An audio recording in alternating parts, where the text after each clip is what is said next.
Hi, thanks for coming by Tory Magoo 44 again. I just wanted to bring up something. Someone called me recently and asked me if I thought, they said that they had anxiety, and did I think any of Scientology could help someone with anxiety. Now, let me explain something to you. If you talk to a friend and you have a problem or an upset or you're depressed or anything, if you talk to a friend or your family member and just kind of even sit and talk to them, yes, you're going to feel a little bit better. That's about the amount of help that you would get in Scientology. That's what I observed in 30 years of being in Scientology. People, yeah, they would feel a little better. You can go to a bike ride and feel better, like someone else pointed out to me today. You know, you can exercise and feel better. You can have somebody give you a hug and feel better. You know, there's a lot of things that you can feel better about. But does it really fix anxiety? Absolutely not. 100%. No, I do not believe so. I think if you really have a problem, you need to see a doctor. You need to read books. This is an excellent book I highly recommend to everybody. It's by Louise Hay, and it's called You Can Heal Your Life.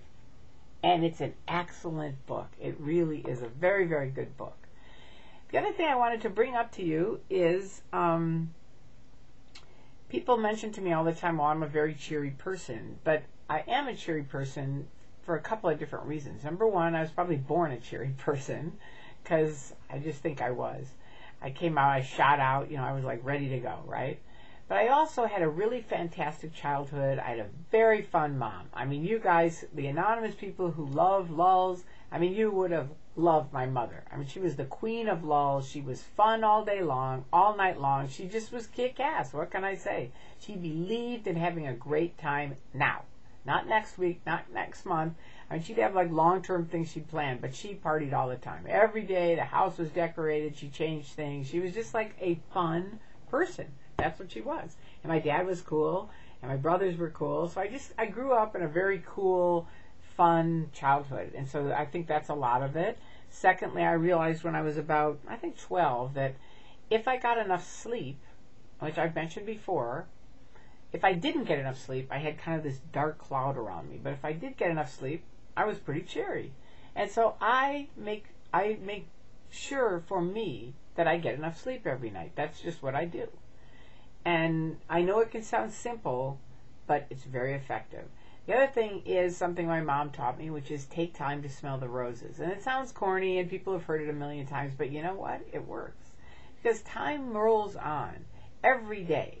And a lot of people operate from, if I could get this, whether it's someone you love, or a car, or a house, or a travel, or whatever, if I could get this, then I'll be happy. But first of all, most of us don't get this, or even if we do get this, it isn't quite what we thought it was going to be, right? Because real happiness is right now, right? That right now there's stuff around you that could really make you happy if you took the time to enjoy it, right? But you've got to take the time to enjoy it now. I know we're all busy and we're multitasking and all this other stuff, but just make sure your whole life doesn't go by without you enjoying some of it. Because once it goes by, as we saw sadly with Tim, you know, the reporter, I mean, it went by very fast. My father died when I was 22. I mean, it was like he was 52 years old. He was a very young man. But that's what happened. So you've got to make sure to take time now to enjoy now, as long as you're here, okay?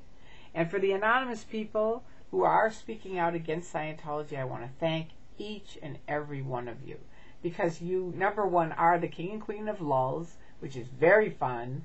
You have to know that Scientology, their old quote was, if it isn't fun, it isn't Scientology, which I know is really funny because you mainly see these really Martian, robotic, you know, they're the OSA handlers, and they're never having any fun, right? I mean, Tim tries to smile. That's about the most that he gets out of it. But, you know, they're not really having a good time, you can tell, and you guys are. So that's an excellent thing for them to see because it's very tricky. Music is a great thing for people in a cult because it goes, like music, think of it, it can go underneath a door and go, you can't go through a door, but it can go under the door and still get to the other person on the other side. That's how music is. It goes into your soul. It goes into your heart. You can feel it, right? And that's the other thing as far as how should you, people are coming up with different things they should say to Scientologists. And there's a lot of things you can say to Scientologists, But one of the most important things is how you say it. It's not it is what you say, but it's also how you say it. And think of music. Be a wonderful musician, and you will have great results with it. And thank you so far. You guys have been fabulous. You're like a chorus. You're like a great, fabulous chorus of excellent musicians. So thank you very much. I hope everybody out there is doing well. Have a wonderful weekend. I'll talk to you soon.